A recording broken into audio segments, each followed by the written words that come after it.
Think about this past week, business-wise, personal. Is there anybody on the team that you want to shout out that really stepped it up or helped you?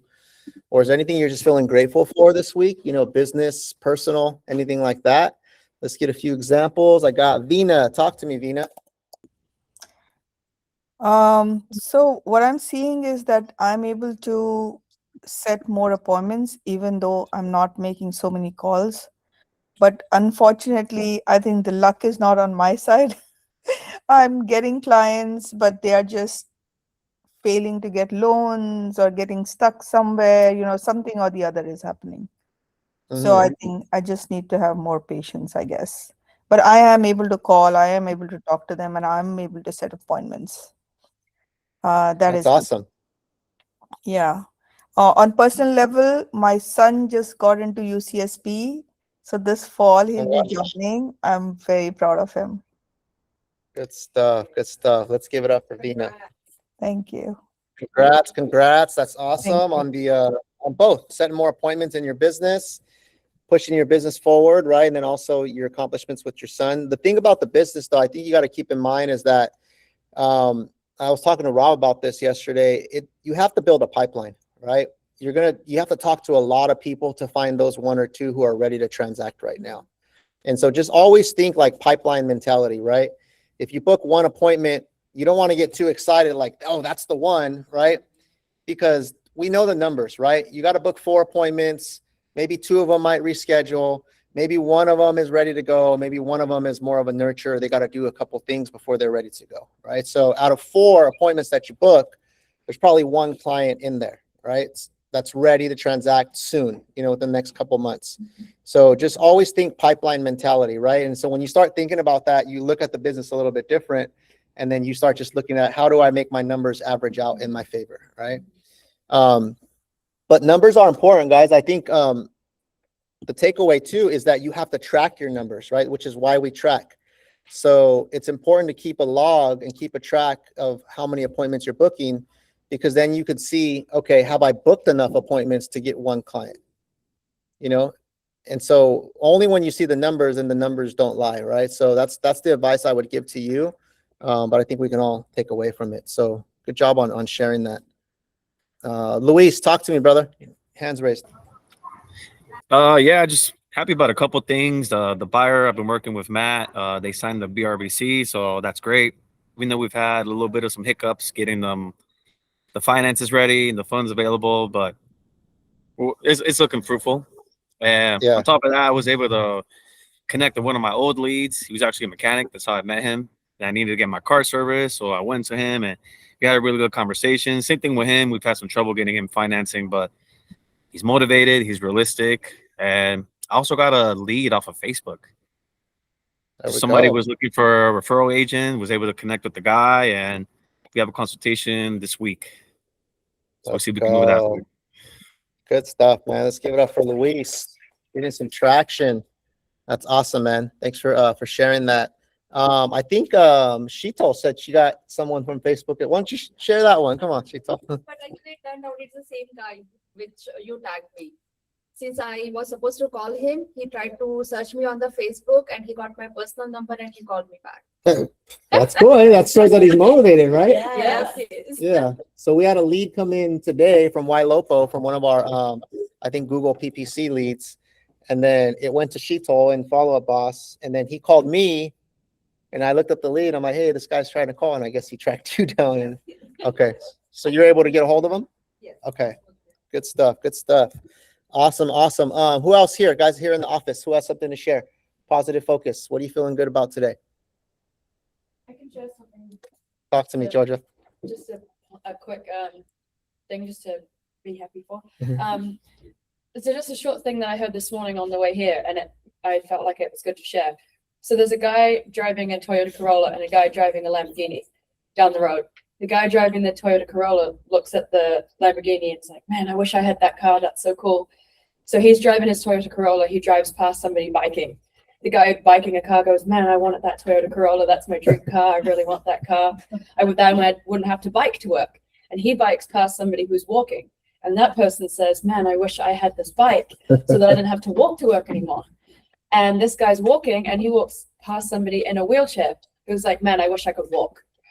So Yeah. just be grateful for the fact that you can get up and walk. You have the freedom to move around and do the things that you want to do. You can put your socks on without help. So just a reminder to take time out of your day to actually feel gratitude for the things that you have in your life. And that will generate more business and happy things in the rest of your life as well. Let's go. Let's give it up for that. I like that. Love that message. It's also perspective, right? Like sometimes we're going through something until we see someone going through something worse, and then we're like, okay, well my shit's not that bad. You know, so perspective, is everything. But I love that story. Thanks for sharing that. And what a way to kick it off, guys. It's Tuesday, right? It's Tuesday. Weather's nice. The team is picking up some momentum right now. Jason and I were on a call yesterday. Like, man, people are starting to hit right now. You know what I mean? And it feels really good. And it seems like, the year took a little bit to kind of get started. I think just the industry as a whole, because I talked to other agents outside of our team. But things are starting to really turn around right now. So it's awesome to see. Jay, you got anything you want to share for Positive Focus? Yeah, with Zillow in May, we got 5 leads that came in. We got 5 in contract, right? So that's how quick people are looking to transact. I think I was talking to Matt yesterday about this. It looked like Enrique said, everything was a little slower, but it looks like there may be a little lag time where it's going to definitely start picking up. We got to take advantage of that. Just that not motive, the momentum. We got to take advantage of the momentum, guys. And I think it's important to, if you were struggling in the beginning of the year, don't get burnt out, right? Don't give up. Like, you got to continue to do the thing, show up, make the calls, service your clients at a high level, continue to do training, continue to do all these small things so that those big things can happen for your clients. Yeah. Yeah. And we're seeing results. We're seeing agents that are seasoned having success. We're seeing agents that are brand new on our team having success. And the ones that I truly see having success are the ones that are buying into the system, using the tools, doing the training, and just making things happen. Yeah, I think to add to momentum, right? Momentum isn't just about you closing deals, right? Like, yeah, you can pick up momentum, you close a deal, you feel good, you're closing more. It's also about just staying in momentum in your business on the day-to-day, right? Like showing up to the office for call sessions, showing up to the trainings, right? Even though sometimes, and I'll be honest, sometimes our trainings are not meant to blow you away. Like, you're going to learn something completely brand new. A lot of times it's reminders of what works. You know what I mean? Because this business is simple, but it's hard to execute, right? But if you consistently show up to training every single week and you're there, you're consistently in tune with your follow-up boss and all that, you're staying in momentum, right? You're keeping the ball rolling. Because once you take a week off or something happens or you didn't hit the phones for 3 days, it's hard to kind of get back on the horse. Would you guys agree? So sometimes just doing a little bit, just plugging in every single day keeps that ball moving forward, right? So it's important that you stay in momentum in your daily routine, even with things like working out, right? If any of you guys that exercise and work out, it's really easy to work out when you've worked out 3 days already. It's really easy to hit that 4th day. But if you haven't worked out in weeks and then you're trying to just get started, it's really hard to get started. But once you're started, then it just kind of becomes habit, right? And it's the same thing in our business, So let's keep that in mind, guys. Just keep that momentum going and you'll see the fruits of your labor really start to pay off. Let's go into some of the housekeeping stuff here. I think May has been our biggest month so far for numbers that we've hit, new deals, new business. In the month of May, we got 21 new deals, right? 15 deals went pending and 6 listings signed. So 21 new transactions between signed listings and pending deals, which is probably our best month so far, guys. So I just one round of applause for that right there, right? And we're not at our final form, so to say, right? Like, to me, that's just like a warm up right there, right? Like, with the amount of agents we have and leads coming in, we should be easily cracking 30 plus deals every single month. But it does take some time to ramp up, right? So 61 million closed and pending so far. We got a couple listings that are active and we got 8 listings that are coming soon. And I know there's a lot of stuff that's in the pipe right now from me talking to some of you guys and doing one-on-ones. We got offers out. We got listings getting ready to be signed, listings that are about to hit the market. There's just a lot of stuff in the works that we need to, kind of close the loops on and push it through to the finish line. But Feeling good, guys, about May. And, but what are we going to do in June now? Right? Like that's, it's a new month. It's the last month of, before it's half the year is gone. And so I really just want everybody to really ask themselves, like up to this point, we're coming up to the halfway mark. How do you feel about your activity, right? How do you feel about your skill? How do you feel about your commitment to your business? And what stuff needs to be tweaked, right? Is there anything that you need to tweak, right? Like, do I need to light the fire under myself? Or do I need to have that come to Jesus moment with like, hey, if I'm going to do this, it's time to take it serious, right? Or is it like, hey, I've been doing what I'm supposed to do. I just need to make sure I fight off the distractions and I need to stay locked in like I've been staying locked in, right? It's a different scenario for every single person, right? And so by a show of hands, who needs to who feels like they're really putting in the effort and they just need to stay locked in and keep doing what they're doing? Raise your hand. Blanca? No, well, for me, Okay. yeah, yes and no. Okay. Yeah. And by a show of hands, and no diss to anybody, who needs to have the come to Jesus moment? Like, hey, I really need to start stepping up now. Like, it's time to start taking this serious. And I've been operating at a level 1 or 2. Now I got to, get to a 4 or 5 or whatever on a scale of 1 to 5. Right. So for some of us, it's like, hey, I got to shift gears now. Right. Like, okay, are we playing around with this opportunity or are we really taking this opportunity serious? Right. I just want to throw this question out there to anybody. If you were a top producer, a top producing agent in the Silicon Valley, what are some of the characteristics and some of the activities that you would be doing every single day? If you were in the top 1% of all agents out here, throw them out there, guys. What are some of the characteristics and activities that would be non-negotiables every single day? Discipline. Consistency. What else? Commitment. What are some of the activities that you would be doing every single day? Like if you're trying to operate in the top 1% of all agents. Nurture. Every day you're nurturing your clients. Through your smart list. You're going through your smart lists every day. What else? You're making your calls. How about marketing yourself? How would you be marketing yourself if you were among the best of the best? You'd be on social media, right? How about open houses? What would you be doing? Would you be working open houses every single week, right? And so if you think about it, guys, there's a handful of things that we got to do if we really want to be elite, right? And it's up to you guys. It's everybody, you have the choice, right? Whether you want to play this game small or you want to play it big. But we know, if we look at other people that we look up to, maybe within our office, maybe outside of our office, we see them online. We see how they're playing. We see how they put themselves out there, right? And so your job is if you want to get to that level, you got to be more like them. Do the things that a top producer would do, right? And it's all those things you guys said, right? The discipline, the consistency, you're making your calls, you're on top of your leads.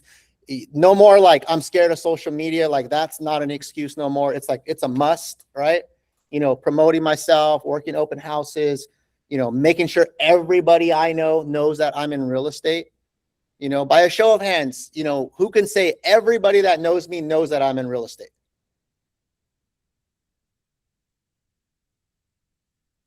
Okay. Okay. By a show of hands, who still needs to let people know that this is what they're doing? Right. Right. So, these are all, rhetorical questions for us to ask ourselves, right? But if you really want to play this game and you want to capture every opportunity, everybody needs to know what you do. Your friends, your family, your aunts, your uncles, the people at the barbecues, the wedding that you just went to, you need to be wearing the shirt that says realtor, right? The hat, I gave out stickers today. I forgot we had these PRG stickers, right? Make sure that sticker's on somewhere so that when you're out at Starbucks, they're like, oh, you're in real estate? Yeah, I am, because my job is to make sure everybody knows I'm in real estate, right? If people don't know, then how do you expect them to think about you when it's time to buy or sell, right? I got a call yesterday from, who remembers Gabe, my son's coach that came in here, commercial guy. Calls me yesterday, right? I missed his call, called him right back. Because I know when he calls me, he's trying to connect me with business from him. He's like, hey, Enrique, I got a listing for you. He's like, I have a client. The asset manager is in Michigan. They have this house. It's on the Alameda. Here's the address. It's worth like 2.1 million. He's like, they just told me just sell it. Like, we don't want it no more. Just sell it. He's like, so I'm gonna try to get you in there tomorrow. He's like, he's like, we don't have to interview. It's just like a done deal. All right. And I'm like, all right, cool. Like, yeah, let's do it. Right. We'll split it or whatever. Right. We'll work the deal together. But that's because like that guy knows I'm in real estate. You know what I mean? Like when I see him at the ballpark or whatever, like we're talking business, we're talking about that stuff. I brought him here to the office. We're building relationships.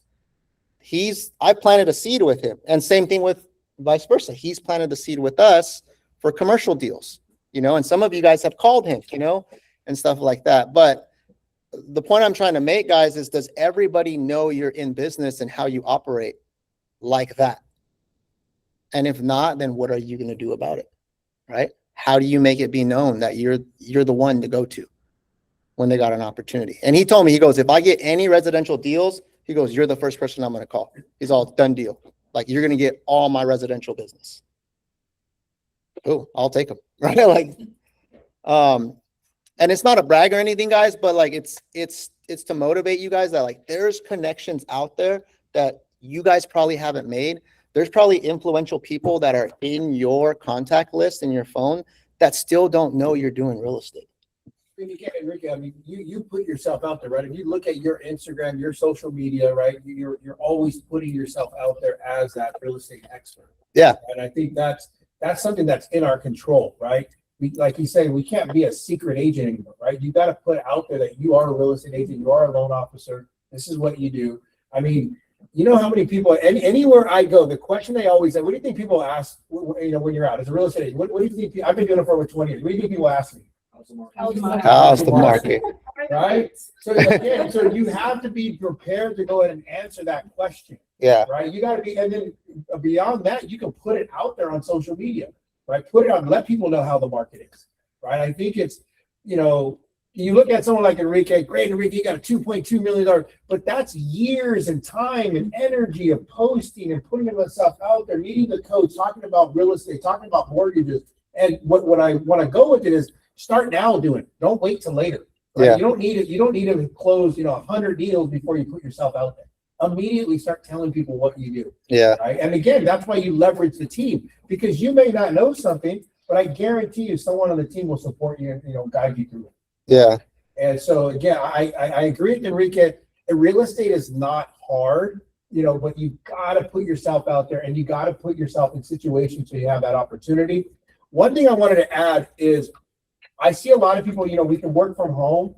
Me personally, I like to be in the office. I know Blanca likes to be in the office. I know Robert's here in the office. So if you don't have a home office, make sure you're coming in an environment where you can work. Right. I have a home gym, but I like going actually to the gym. It just feels a little better. Right. So whatever your situation is, put yourself in a daily habit of making sure you're in a space where you can be creative and you can actually work. Yeah. And I think that's key to the first thing on Monday morning, right? When you're going to start your day, is where are you going to be at? Do you have an area where you're going to work? If it's from home, awesome. If you have a nice home office and you have all your, everything you need, make it happen. Yeah. But if not, this is the environment you want to be in. And if you could be productive from home, that's the other thing. There's always the asterisk, right? That's the gift and the curse of being self-employed. Is I could work from home. Yeah, but are you actually working at home? If you're the type of person where you know yourself, and this is where you got to have, right? I know like the dog is looking at me, and I know like the mailman, and I know Netflix is easy to turn on. And I know if I work from home, I'm probably not going to be as productive as if I got ready, got dressed, got here to the office where other people are working and really plugged in. That's up to you. I know some people who are extremely productive at home, and I know some people who are not. But they use the crutch of I'm working from home, I'm self-employed, right? But are they getting stuff done, right? That's the main thing, and like if you have like a significant other working at home, sometimes that's good and sometimes that's bad, right? Because sometimes they're the ones distracting you, right? Hey, is it lunchtime yet? Hey, let's go to the store. Want to go with me? Right? And you're like, dude, I got to make my calls. All right, fine. I'll go with you to the store. Right? Next thing you know, you get distracted. So it's a personal thing, right? It works if it works, until it doesn't. Yeah, I'm not saying you have to be in here. I'm just saying find an environment. Yeah. Right? I mean, I see people online that I know they have an environment because I've interviewed with them. But that's my thing is make sure you clock it in that Monday morning, right? And you're in that environment. Yeah, And if you don't have that environment, then you leverage this off. exactly. Right. And I know people are into it. One more thing I just want to touch on that you mentioned, which is important, is you said, don't wait till you've closed a bunch of deals, to start putting yourself out there, right? Like, don't wait till you're a top producer to now start acting like a top producer, right? Like I think that's an important one, right? Like if you're brand new, that's fine, right? If you're a year in, 2 years in, that's fine too. Like you need to just act as if you've been doing this forever and you've closed a lot of transactions. The big analogy is like rappers who likes, anybody like rap music, right? I heard this somewhere, right? But he's like, rappers do the best, like fake it till you make it, right? Like they haven't made it big yet, but they're already acting like they're big on social media. They got the chains, they got the car, they got all this stuff. They're already being the person who already made it. And a lot of times that is what pushes them to the top, right? Because they're already playing the part. You know what I mean? So if you got to fake it till you make it, act as if, put yourself out there, do all that stuff, like that's fine. Do what you got to do to motivate yourself to move forward, right? And just remember, you guys, even if you don't know everything, it's okay. That's why you're part of the team. Yeah. Right? That's why you got Claude, Chat GPT. We have ChatGPT. Okay. Good stuff, guys. Good stuff. So let's look at some of the other numbers here for the month. Inventory is continuing to climb up. 1,463 single family homes as of yesterday, 1,061 townhouses. So those numbers are still up week over week. And so we're looking at, a little bit over 25, almost 2,600 homes. You got 674 pending for single families and 300 pending this week for townhouses and condos. So the pending deals, I feel like are staying steady. Like those numbers are kind of staying plus or minus right there, but the inventory is slowly climbing up, right? Which means more options for your buyers, right? More negotiation power for your buyers, on certain properties. And for our sellers, it's like, hey, if there's 3 other homes for sale in my neighborhood, I got to now make sure my home stands out, right? Either I got to cut my price or I got to improve what my house looks like to make it stand out, right? So you're going to have to do something. And so if you're talking to sellers, guys, I think you got to show them the data. And another thing too, when you're talking to your sellers, show them what else is for sale in their price range. A lot of times we look at comps and we only look at what sold or what went pending, but we're not looking at what other options do buyers have, right? And I'll give you an example. Like if the house is valued at like, let's say 1.2 to 1.3 million, pull up all the active single family homes within a few miles that are in that price range. Because if a buyer is looking at their home, they're going to be looking at those homes online too, right? Even if they're like in the next neighborhood over or something like that. So it's important to show them what else is out there in their price range and show them the photos, show them how they're marketed. So then when they're not wanting to stage or they're not wanting to paint their home or anything like that, you're like, well, hey, there's 30 other homes that look way nicer than yours. The seller. The seller, when you're talking to the sellers, right? Those of you guys that are meeting with sellers, we have to show them what other products are available, what other homes are available in their price range. That's really important, right? Because if you take a listing on right now that is not prepped right or not priced right, it's going to sit on the market, right? It's going to sit on the market and you're going to waste a lot of time and effort. And prep your sellers that you may have to do a price reduction, right? Prep them on what's the strategy when we start talking about a price reduction, right? At what time frame do we start talking about a price reduction, guys, for sellers? How many days on the market? What would you guys say? 21. 21. 21, I would say, is the minimum, right? At 21 days on the market with no significant activity, that's when we start talking about price drop, right?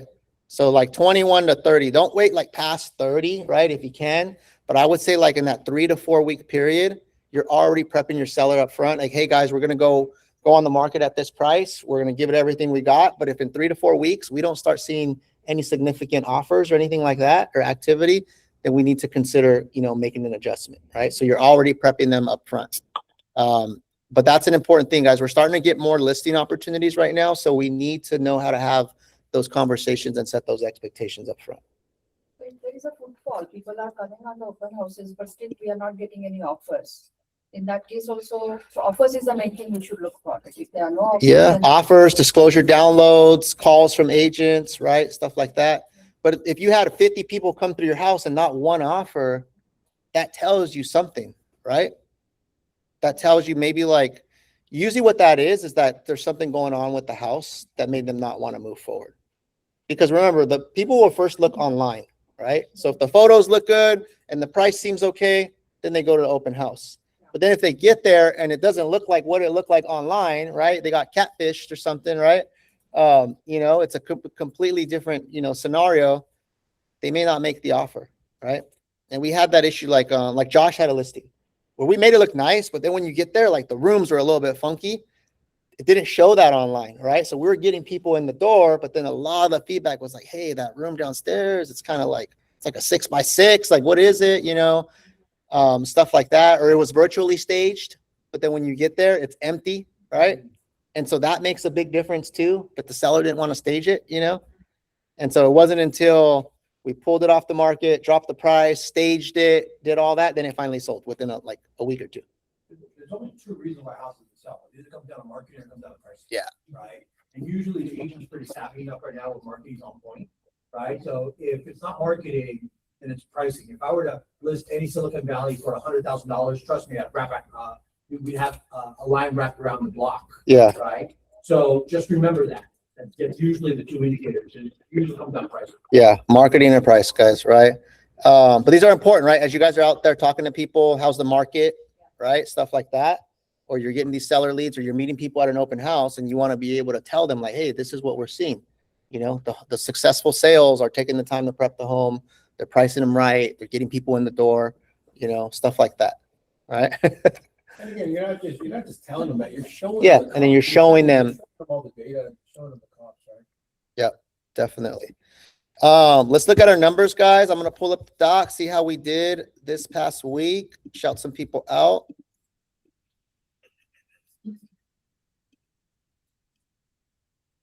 I do want to say, guys, just shout out to everybody who's been participating in updating their numbers every single week, right?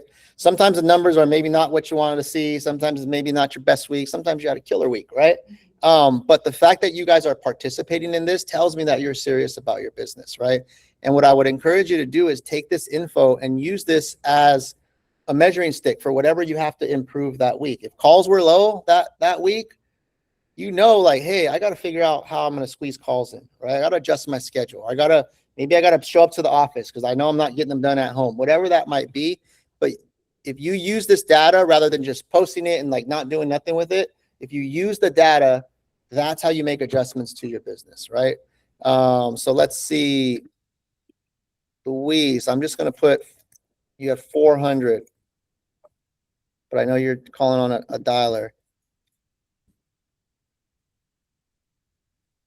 Actually, let me, I'm going to leave that number there because I want to bring something up that's important on that. Just looking at calls and FUB, guys. I mean, Luis was using a dialer, so he had a big number on the dialer calls, which is usually the case.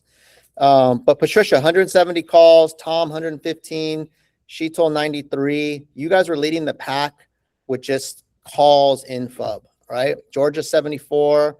And you guys can see the numbers from there, right? Now, this number right here, Luis, if I could call on you. Is Luis still on there?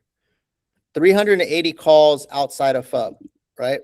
On the dialer, 20 in FUB, right? So, like from the outside, this looks like a big number, right? 380 calls, 20 in FUB, 400 calls, right?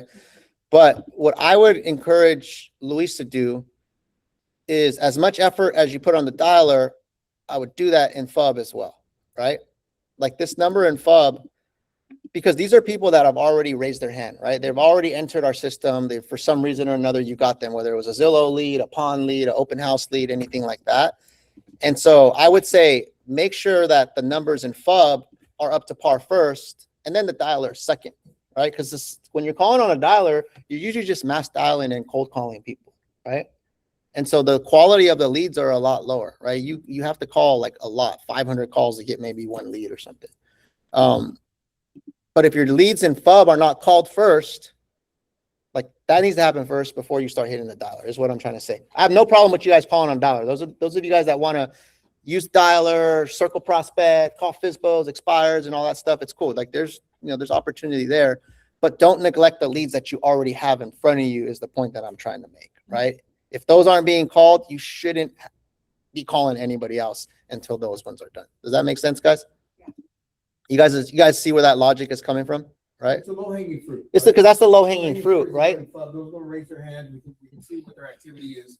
Yeah, and the path to a deal is the lowest hanging fruit, right? The quickest path to getting an appointment or a deal is someone that you already spoken to, right? How many, or it's opted into our system, right? How many interactions, Rob knows this number, on average do you have to have with the client before they turn into a deal? On any client, any lead, how many times do you have to have, how many interactions on average? About 15, right? You know, we've seen 15, we've seen 12, we've seen 10. It's like 10 to 15, which means if you get a lead, you need to have interacted with that lead, calls, text, emails, one-to-one calls, at least 10 to 15 times before you move that to the next step, right? And so if that's the case, then that means we got to hit our leads more. We got to be calling our leads more. We got to be following up with our leads more. Because those ones from the dialer, you'll get that lead and then you'll throw it into the pub, and then now you have to call that lead 10 to 15 times and interact with them before it turns into something, right? But I think it's important to understand that if you guys are using a dialer.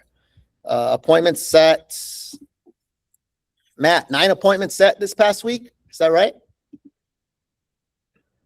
Yeah, so there was an update with like Follow Up Boss, and they were setting appointments automatically. You know, you just had to confirm. And oh, with the Zillow Yeah. ones? yeah, Oh, yeah, shoot. yeah, yeah. Okay, awesome. 9. So remember we talked about like a week or two ago that FUB is now putting appointments, or Zillow is now putting appointments directly in FUB, right? Some of those leads are coming in directly in FUB. You're claiming them or they're being assigned to you, and they already have like a time that they want to go see a house. That just started within the last week or two. Yeah, well, Right. okay. How does it? I'm getting text messages and say, hey, this guy prefers to be called in text message, but there's like today I have a showing at 1 o'clock. I've never talked to them. It just got sent to my phone. Yeah, so what they're doing is they're routing those leads directly to you in FUB, and then your job is to call that and confirm that appointment. Yeah. Right. Instead Instead of a live call, right? They're mixing them up now. You're gonna get some live calls still where they got the guy on the phone, and then the other ones that just come to you, or you get a message with an appointment, like a preferred time, because they can go on Zillow and say, hey, I want to see this house at 2 or 3 or tomorrow, or they could pick a date. Okay, but it still goes to your phone though. It still comes, it goes to your phone and it goes into FUB. Okay. Yeah.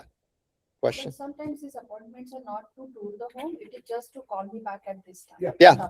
It could be an appointment to call them back and then you set up a tour, or it can be an appointment where they already have like a tour date selected. Okay, so some of these leads that are happening is when they have some of that, are they already scheduled? Did Zillow schedule that in the background, or am I still responsible now for scheduling those calls? No, basically what happens is these are good questions. So let me go to Zillow. I think sometimes they do it through showing time. Yeah, through showing time. Yeah. Yeah, Yeah, they're doing a few different things. They're doing one where they'll have a time for you, and then there's a time for them that they want to be called back, right? And then you just gotta call them back. It's just basically imagine yourself as a consumer. You went onto a site saying, hey, I want to be called at 5 p.m. tomorrow. Now that 5 p.m. opportunities be sent to you guys to talk. Okay. This is important though, because I mean, and I'm gonna pull up Zillow just so you guys see if some of you guys haven't already done this. I got one, maybe still. Yeah, so like I just went on Zillow, right? And I clicked on a property. I logged out of my profile, hopefully. Pacheco.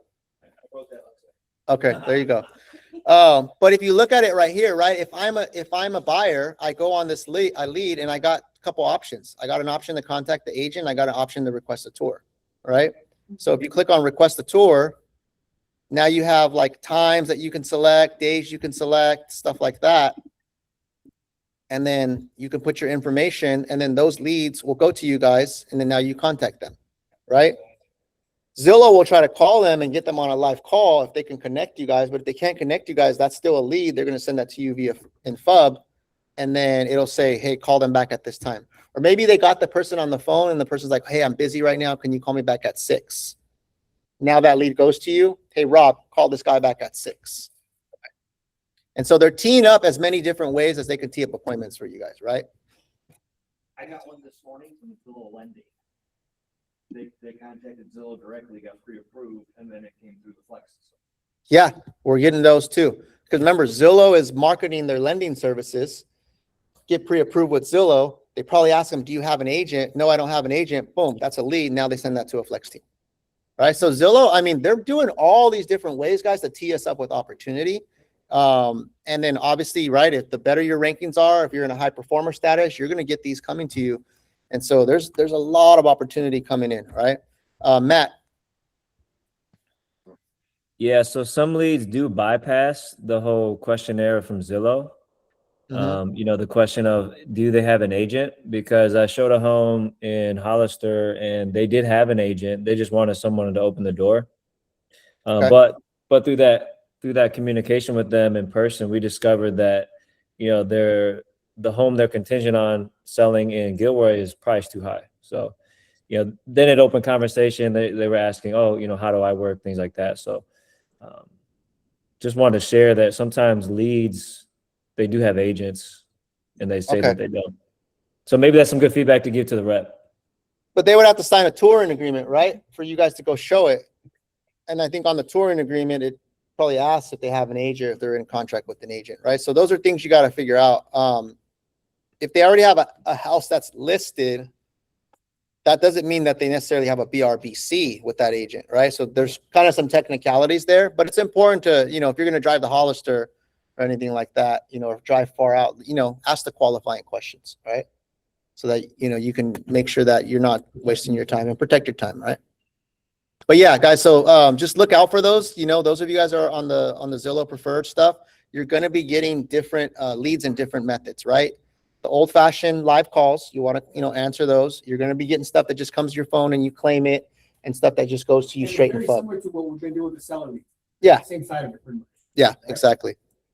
But it's all positive, guys. I mean, I'm stoked about that. They're lining us up with more opportunity for sure. Okay. Oh, looking back at our numbers, that's where we're at.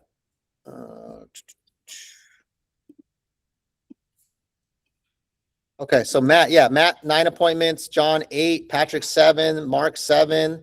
You guys are leading the pack, guys, with appointments set this past week.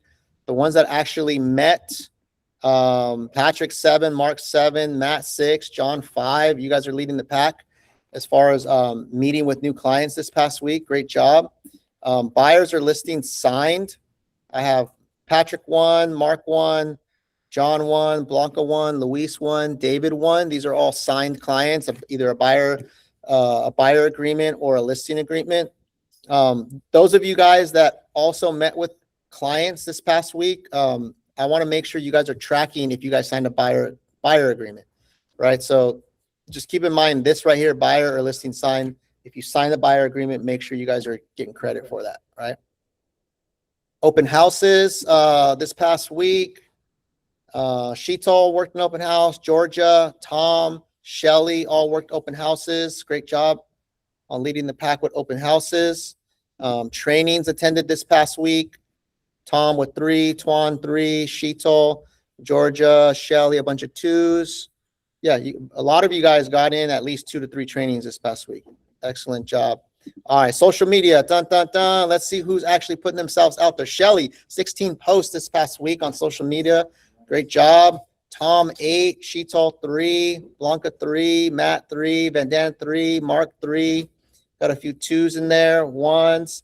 My people with 0s, we got to get you out there promoting yourself on social media. Let's go, guys. Anything. At this point, I don't care what you say on social media. Just say something. Just go, hey, guys, just want to let you know I'm in real estate. If you need something, call me, right? If you just do that, like, it could be that simple. If you do that enough times, right? Like, someone will eventually, it'll click, right? Like, hey, you're in real estate. There's a story, right? And I don't want to share this because just, you know, simplicity is key, right? If any of you guys know Hayward Market, there's a agent who's like a veteran, Les Fowl, right? FOHL, right? This guy's like the king of Hayward. He's like the, you know, for like 30 years now, right? He built his business by just knocking on every door in Hayward and just handing them a market update. And all he would do is he would knock on the door and he would say, market update, here you go, bye. And then he would leave to the next one. He wouldn't even talk to them. He would just hand them market update, a piece of paper. And there's like, because I've seen him like on interviews and stuff like that. And he started off with like a small farm and just did that. And then he started bigger and bigger. And then, you know, by a certain amount of years, he's at every single home in the city of Hayward, right? And that guy's like listings are everywhere. That's all he does is list pretty much every property in Hayward. But it's just simplicity of market update, see you later, market update. And then of course it has contact info if they want to get a hold of him. But I say that, guys, because sometimes on social media, it's like that simple, right? Hey, I'm in real estate, guys. Hey, I got this listing coming up. It's just simple. Yeah, but consistency. You don't have to make a movie, right? A cinematic thriller, right? With crazy, you know, captions and all this stuff, right? Like that's cool too. Like if you know how to do that, do it. But just simplicity of just, hey guys, this is what I'm up to. Just stay top of mind. I love how you did your open house video because it was super just casual, right? And it was just, hey, I'm at this open house. Come check it out.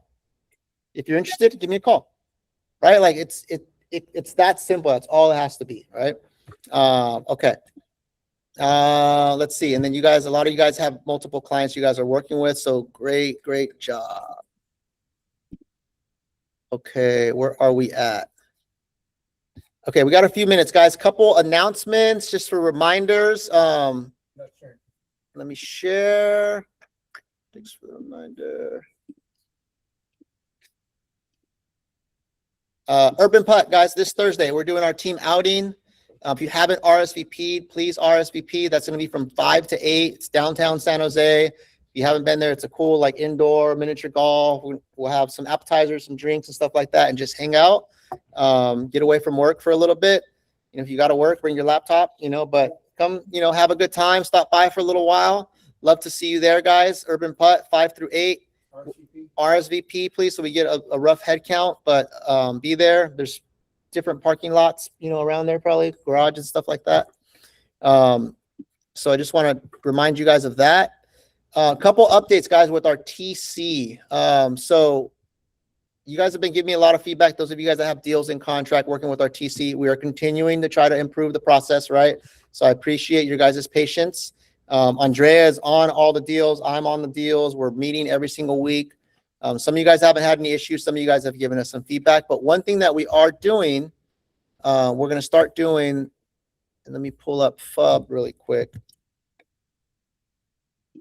When we have like disclosures and reports and stuff like that, on the left-hand side in FUB right here, on the custom fields, we now added this field, transaction docs link.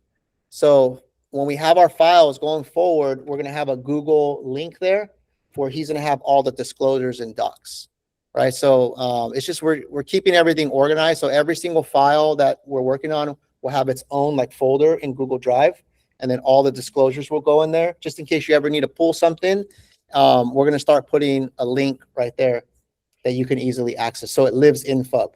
Right. So we're just doing little things like that to try to improve our process so that we're not guessing like where's our documents or anything like that. The other thing is if you have deals, guys, you need to make sure when you need something and you're putting at, you know, VJ, which is our TC, also put at Andrea, right, on every single request. If you need the TC to do something, make sure you're tagging both VJ and Andrea. Because Andrea is backing him up, you know, until we get kind of things, you know, up and running as smooth as possible. But make sure you guys are putting all the requests in FUB, right? Just want to remind you guys of that. Any questions, guys, on the TC stuff? I just want to add with the TC side as well, guys, because I know a lot of times we think we're the only file, right? So just remember that, you know, BJ, Andrea, they have files. So it may take longer than an hour for them to respond.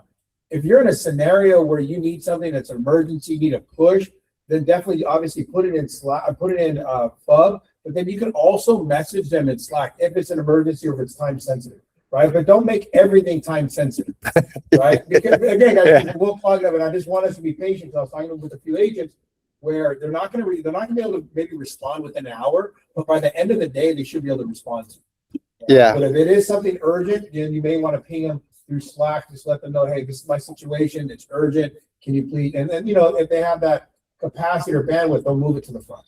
Yeah, just to let you know, we're managing about 30 files right now, right? Between pendings, between active listings, between listings that are getting prepped for the market, there's about 30 files that are being managed at one time, which is why we have DJ and Andrea backing him up. And then Tin, is also in the background. But like Jason said, if something's urgent, put the message in FUB. And then if you want to send like a side message to Andrea, hey, Andrea, I just want to give you a heads up. I just put this in FUB. It's a little urgent, whatever. You guys can give this priority, right? But just working with the team, right? Like that's the way it's going to happen. But also, guys, be proactive if you have deals, right? Like if you're waiting last minute on everything, then it's like your whole file is urgent, that gets a little stressful, right? So let's make sure we're up to date and doing things in a timely manner. What else do we got? One thing that we're going to implement, guys, let me see if I could pull this up. We're creating a checklist for our final walkthroughs. Something that we're working on right now. Basically, it's just going to be like a one-pager when you go do a final walkthrough, and it just has a bunch of stuff to look out for, and it's going to be something that we can give to the client. So I'm going to be sending that out. I'm trying to see if I can find it. I might be able to find it real quick. There we go. So final walkthrough checklist. I'll be sending this out to the team.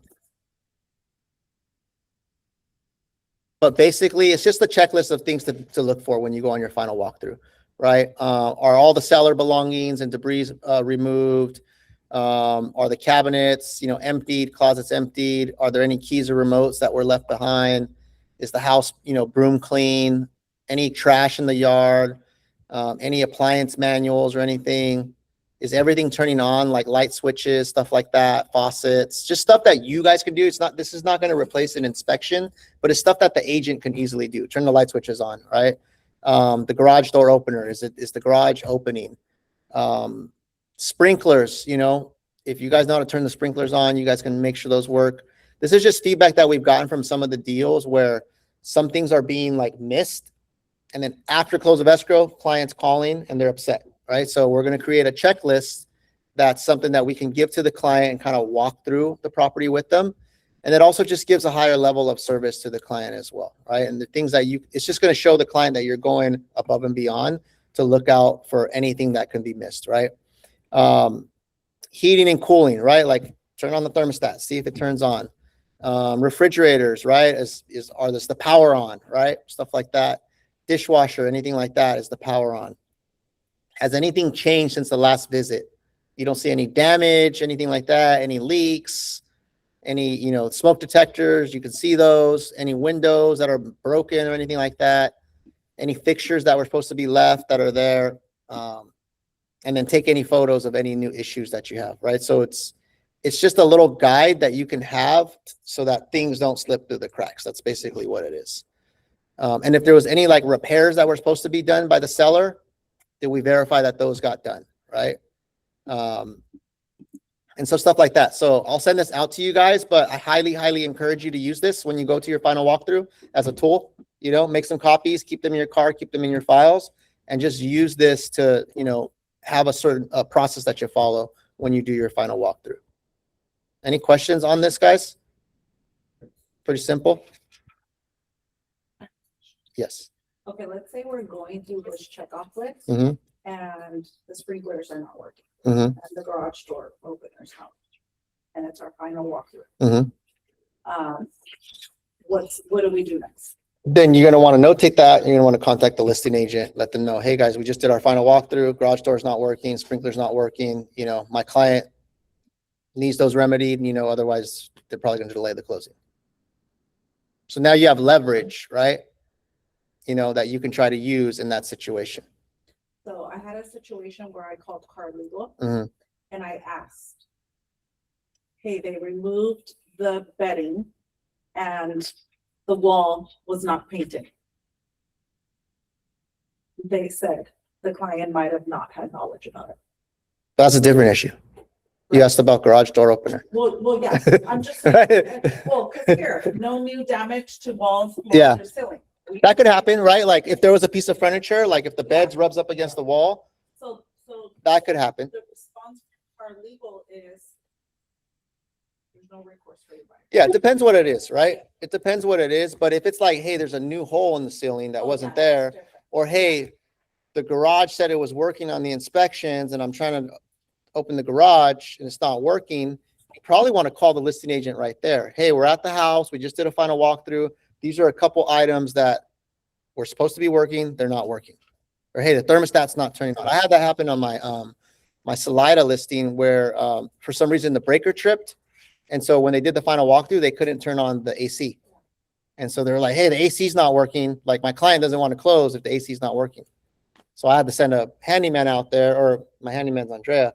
And it turned out, it turned out that when they were doing because we had contractors in there, for some reason, the breaker was off, you know, and then there was also an issue with the garage door opener, right? The garage wasn't opening, right, correctly. So stuff like that, that agent called me, we fixed it, but they wanted to hold up closing, but we fixed it on time. Closing didn't get held up, right?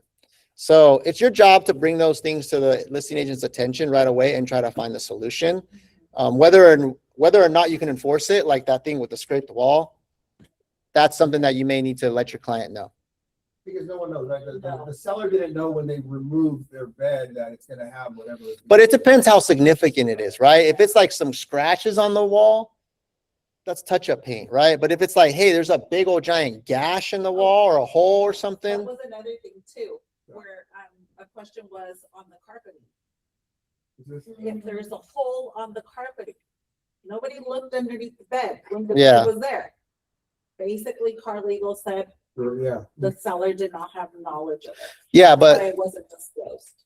car legal doesn't know if the seller had knowledge, right? They could have hid it and said, hey, Mr. Stager, put a couch over that because we don't want to mess with the carpet, right? So they could have known. There's no way to prove it. There's no way to prove it. But it's our job as agents to negotiate that stuff, right? To say like, hey, like our job is to protect our client. So if it was me, I would be like, hey, I'm not closing escrow. Like that wasn't there. That's significant damage. That's going to cost $1,000 to repair. So that's something Right? that you And guys use need that to as be a leverage. prepared with your clients to let them know, hey, we don't know if the seller had knowledge or not. I'm gonna do my due diligence to Yeah. try and get this credited. Yeah. We're not sure if they will do it. Yeah. You're not obligated to credit. Yeah. Or repair it before closing. But remember, like no one wants to hold up the closing. I would say like 9 times out of 10, you'll be able to work something out, right?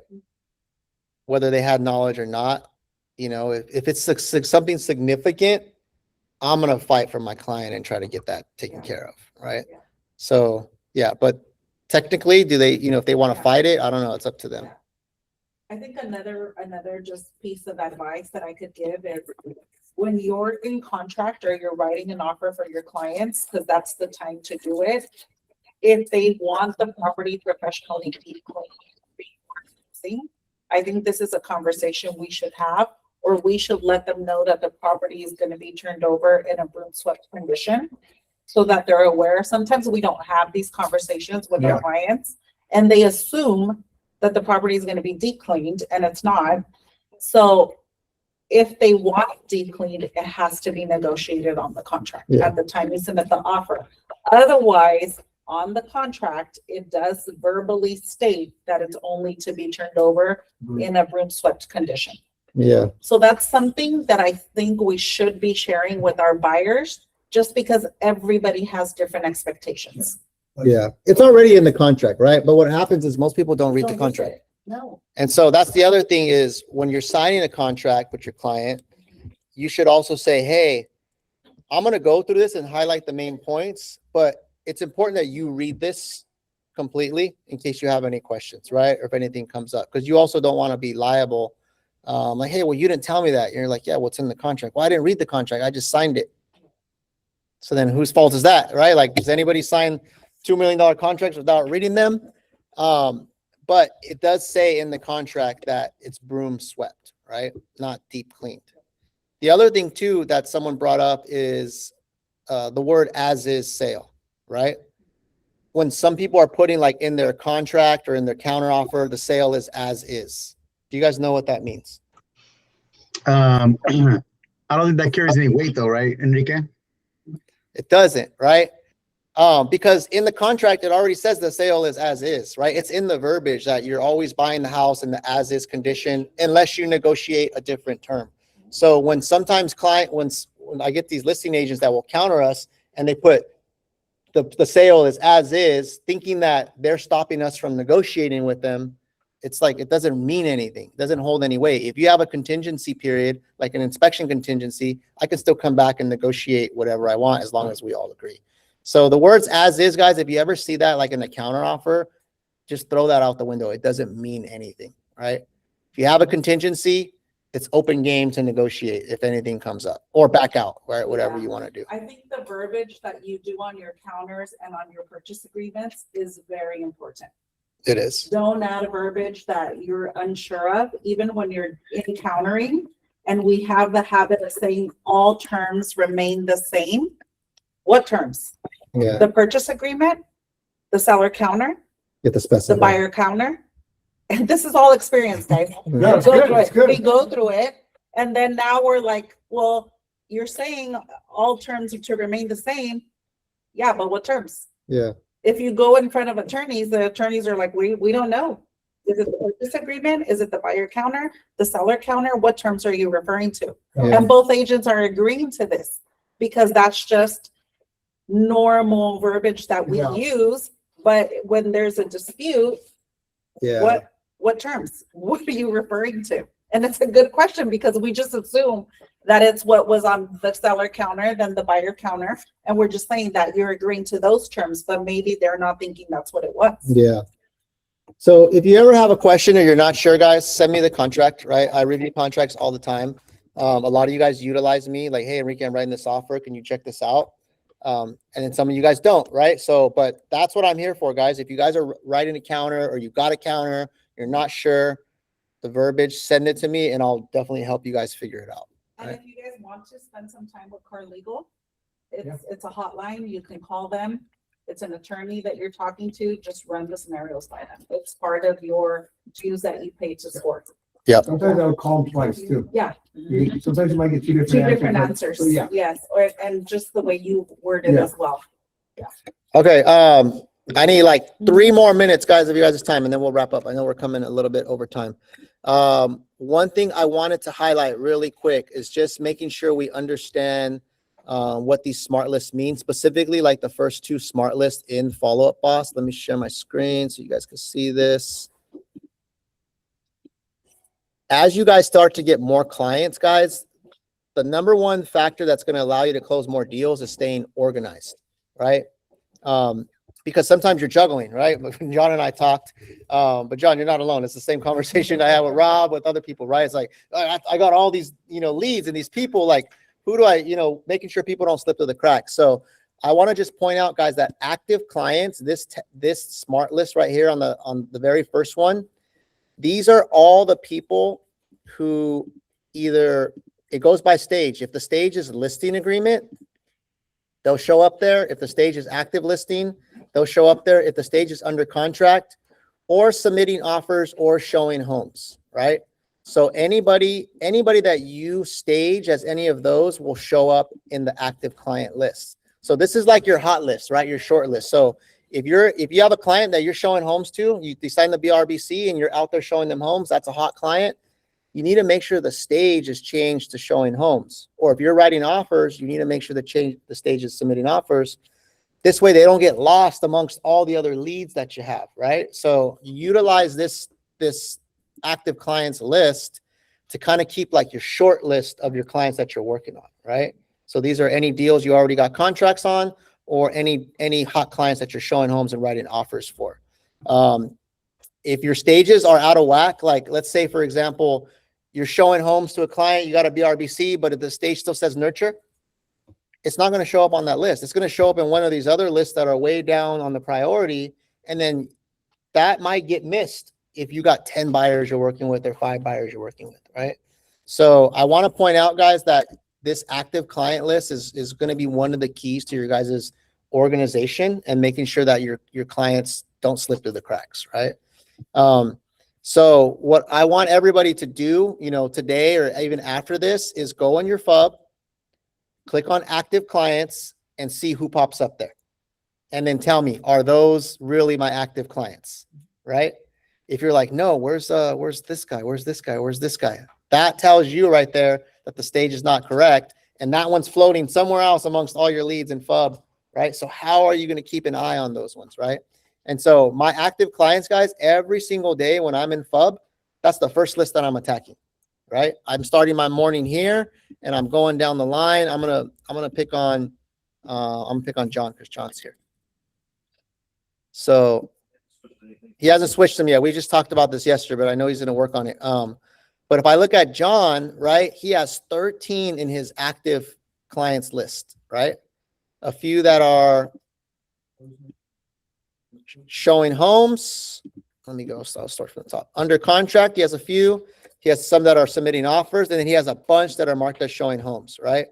And so if I'm John, I'm coming in here and like these are the first people I'm following up with, right? And I'm making sure that they're still in the right category. Like, oh, if Elizabeth, she's a nurture now, I need to get her out of there. So I'm gonna need to change her stage to nurture so that it no longer appears in that list, right? Now you have like a short like list to attack, and those are the priority ones, right? Because I know sometimes like we get busy and we're not making just like a bunch of calls, but you at least need to call your hot clients, right? The ones that you're actively servicing and working on, right? So use this active client smart list, guys, to your advantage. Keep yourself organized, and that's how you'll get more deals in contract, right? That's how you'll get out of only doing one deal here and there. You'll be able to do 3, 4, 5 deals in a month because you're really organized, right? Any questions, guys? I want to end with that. No, I think just to add, if you don't have the money making smart list, let us know. Sometimes when you get onboarded, we miss it. It's rare, but it does happen. I had a few people. So if you need it, just ping me on Slack and I'll make sure I set it up for you. And I think the other thing with just, I know we have to end, but the stages also dictate how the lead is getting nurtured, right? The drip campaigns go off with the stage that you put it in. Yeah. Right. So you don't want your client that you're showing home, if you leave it in the nurture, our AI and our system is going to attack it a different way. So that's another reason why it's important to put the correct stage on each lead. Yeah, absolutely. That's all we got today, guys. I appreciate you guys all showing up today and participating. Love the momentum, guys, that we're on right now. Let's keep it going, guys. Let's clap it up and let's have a great productive week. Thank you, guys. Let me know if you need anything. Thank you.